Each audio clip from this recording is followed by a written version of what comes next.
Sudah puluhan tahun kita bermimpi. Mimpi yang sama, mimpi yang gak pernah berubah. Lihat timnas Indonesia main di Piala Dunia. Tapi sekarang saya tanya, kalau mimpi itu kejadian, apa emang kita siap?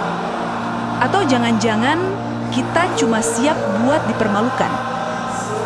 Lolos ke Piala Dunia itu impian besar. Tapi pertanyaannya sekarang, apa iya cuma lolos doang cukup? Target timnas Indonesia itu ibarat cuaca. Hari ini panas, besok bisa hujan badai. Tahun kemarin ngomongnya SEA Games, sekarang Piala Dunia. Tahun depan, gak tahu juga. Serius deh, ini timnas maunya apa sih? Mau juara ASEAN? Atau mau masuk 16 besar Asia? Atau mau cuma jadi turis di Piala Dunia? Tim-tim kayak Jepang, Korea, bahkan Vietnam udah punya roadmap jangka panjang. Lah, kita masih debat siapa yang layak naturalisasi. Perlu diingat ya, bukannya saya anti naturalisasi atau diaspora. Tapi ayolah, naturalisasi itu baik kalau kita memang sudah punya fondasi yang baik. Kalau diaspora, ya jelas, mereka punya darah keturunan Indonesia secara langsung.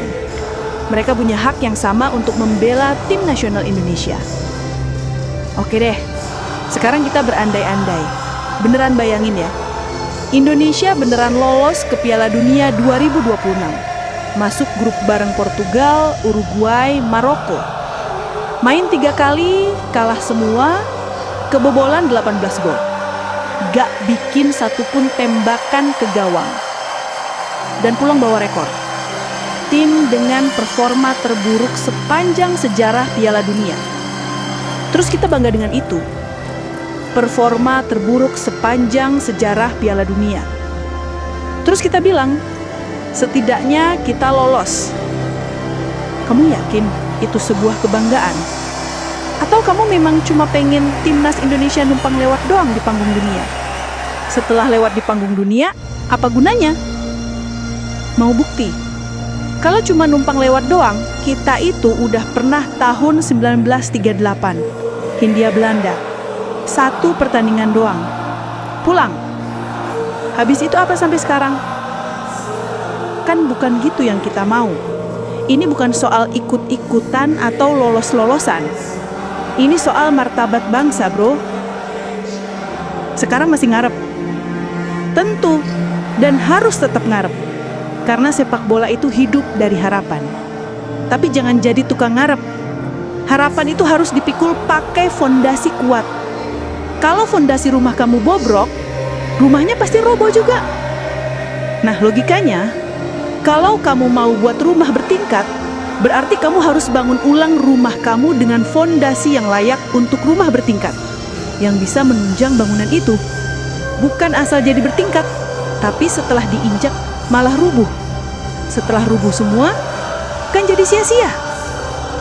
Kalau kita serius, bukan cuma lolos, kita bisa bersaing. Dan bukan mustahil, suatu saat kita bisa bikin kejutan. Jujur, saya masih ngarep, dan kamu juga harus ngarep. Tapi bukan ngarep yang tidur-tidur terus mimpi indah. Ini saatnya Indonesia bukan cuma ngarep buat lolos, tapi ngarep buat berkiprah bagus, bahkan pesaing juara. Kita nggak mau datang ke Piala Dunia sebagai bulan-bulanan. Kita mau datang sebagai tim yang siap bikin dunia geleng-geleng karena permainan kita. Dan itu cuma bisa kejadian kalau kita berani revolusi dan bangun ulang fondasi pemikiran, struktur, dan mental dari akar rumput. Dan dari hal terkecil hingga hal terbesar. Garuda gak dilahirkan buat sekedar hadir. Garuda dilahirkan buat mengebrak. Jadi kalau pola pikir kamu yang penting lolos, mending kamu diam. Karena kita bukan lagi mimpi kecil. Kita mimpi besar dan kita siap bayar harganya. Ini bukan generasi takut kalah. Ini generasi yang udah muak jadi bulan-bulanan lawan. Jadi kalau kamu masih ngarep Indonesia ke Piala Dunia, pastikan kita kesana bukan untuk dipermalukan. tapi untuk menghujamkan dunia.